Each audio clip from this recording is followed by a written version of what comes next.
Assalamualaikum warahmatullahi wabarakatuh. Perkenalkan, saya Heru Dwi Saputra dengan NIM D1D021043 dari Peminatan Manajemen Hutan Prodi Kehutanan Fakultas Pertanian Universitas Jambi. Pada video kali ini saya akan sedikit menjelaskan terkait pengelolaan konflik di studi kasus PT Keang 6 Development Indonesia di Sumatera Utara. Ini merupakan video pemaparan materi untuk memenuhi tugas pengelolaan konflik sumber daya hutan yang diampu oleh Bapak Dr. Marwoto Shud MSI. Selanjutnya ada daftar isi, yaitu pertama ada pendahuluan, gambaran umum, sejarah konflik, persepsi pihak-pihak yang terlibat, dan pelajaran yang dapat diambil. Pertama itu pendahuluan.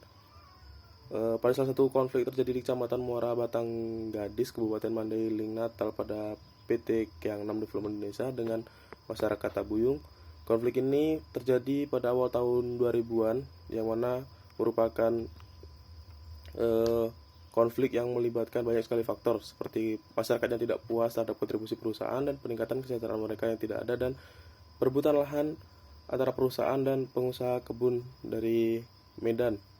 Dan masyarakat merasa bahwa PT Keang 6 sendiri ini tidak memberikan manfaat yang signifikan bagi mereka dibandingkan dengan perusahaan lain seperti perusahaan budidaya dan yang lain, karena perusahaan ini memang sering untuk melakukan pembelakan liar.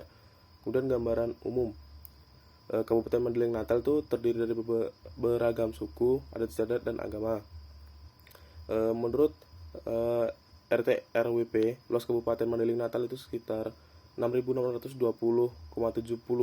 km persegi atau 662 hektar dengan kawasan hutan seluas kurang lebih 21.000 hektar.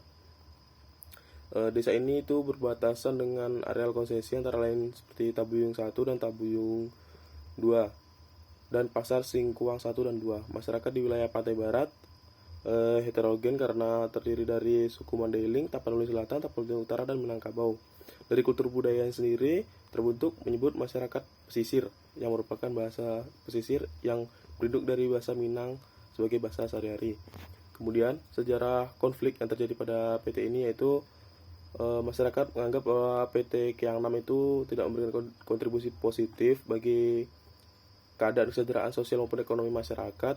Berbeda dengan perusahaan burung walet yang beroperasi pada tahun 1997, perusahaan burung walet ini tuh membuka lapangan kerja yang banyak untuk masyarakat, berbeda dengan PT Keang 6 itu sendiri. Kemudian PT Keang 6 yang telah beroperasi di wilayah ini itu sering sekali hanya memberikan janji-janji kepada masyarakat, namun tidak ada realisasinya. Akhirnya pada 2006 Kepolisian daerah Sumatera Utara itu menemukan kasus pembalakan liar yang diduga dilakukan oleh PT ini, PT Keang 6, seluas 58.500 hektar. Pada tanggal 8 Desember, Adeline Lis ditangkap di Beijing, dan tanggal 27 Desember 2006, Adeline Lis melakukan 5 pelanggaran administrasi. Hukumnya adalah denda, dan disidang pada 22 Oktober 2007. Jaksa menuntut Adeline untuk 10 tahun penjara, denda 1 miliar, serta ganti rugi 119 miliar. Dan pada 5 November 2007, Adeline dibebaskan. Pengadilan menyatakan Adeline tidak bersalah. Dan pada 2001, warga di 4 desa di Kecamatan Muara Batang Gadis, Kabupaten Mandailing Natal, melakukan blokade di PT ini, yaitu mereka melakukan blokade selama 2 minggu yang menghalangi ribuan kayu yang telah ditebang oleh PT ini tidak dapat diangkut. Warga mengatakan tindakan mereka karena perusahaan yang telah menebang hutan selama 27 tahun dan tidak mendapatkan perhatian dari pemerintah daerah.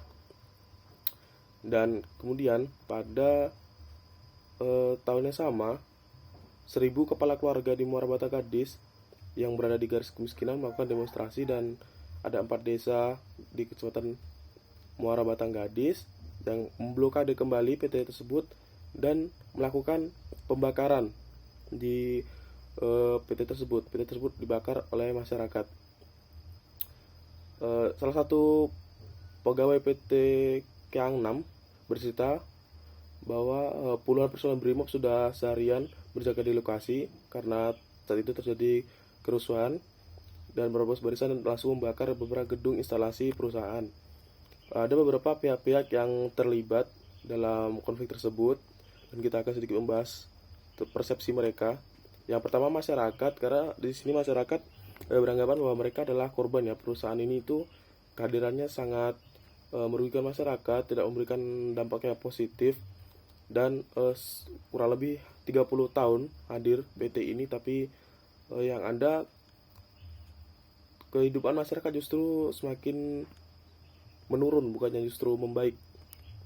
Kemudian dari PT Keang Nam sendiri, mereka dituntut untuk melakukan ganti rugi sebesar 420 juta kepada masyarakat dalam bentuk bangunan dan sarana umum, kemudian membangun fasilitas kembali dan melakukan pemberdayaan masyarakat. Kemudian LSM, Yayasan Leser Lestari, mereka menuntut perusahaan yang menyebabkan masalah seperti membuat kerusakan lahan milik masyarakat, termasuk hilangnya tempat pekuburan yang memiliki nilai sangat syarat akan spiritual ya bagi masyarakat lokal. Kemudian menurut Dinas Kehutanan Sumatera Utara dan Dinas Kehutanan Mandailing Natal, PT Keang Nam ini telah dianggap memberikan perhatian kepada masyarakat setempat, tetapi justru masyarakatlah yang menuntut terus, makanya bisa terjadi konflik seperti itu. Kemudian upaya yang dilakukan, PT Keang Nam memberikan upaya penanganan konflik dilakukan oleh PT Keang Nam, yaitu ketika mencapai aksi puncak yaitu pembakaran dan perusakan, penanganannya melibatkan aparat kepolisian karena dianggap sudah melanggar hukum, dan pasukan BRIMOB yang turun di tempat kejadian meredakan amarah masyarakat. Kemudian aparat kepolisian melakukan penangkapan dan pencarian terhadap orang-orang menjadi tokoh utama atau bisa dibilang sebagai dalang-dalangnya yang melakukan aksi ini, karena sudah dinilai sudah meranah ke kasus kriminal. Kemudian pelajaran yang dapat diambil yaitu langkah pertama, suatu HPH harus melibatkan masyarakat dalam membangun rasa kepercayaan, memahami kebutuhan dan kekhawatiran masing-masing yang dilibatkan. Kemudian perlu masyarakat dalam kegiatan kehutanan dan adanya pengembangan dan pelaksanaan program pemberdayaan masyarakat yang efektif dan menyentuh semua aspek-aspek kehidupan masyarakat. Kemudian perlunya kontrol dan pengawasan pemerintah daerah dalam pemberian izin usaha dan adanya transparansi dalam semua kegiatan yang berkaitan dengan pengelolaan sumber daya alam. Kemudian terakhir, pemerintah perlu secara aktif menertibkan pengusaha-pengusaha yang mengorbankan kepentingan masyarakat hanya untuk kepentingan pribadi perusahaan tersebut. Sekian video yang dapat saya sampaikan pada kesempatan kali ini. Saya harap video ini sedikit banyak dapat memberikan sedikit wawasan maupun menambah ilmu bagi yang menonton video ini. Saya akhiri, wabillahi taufiq wal hidayah. Wassalamualaikum warahmatullahi wabarakatuh. Terima kasih.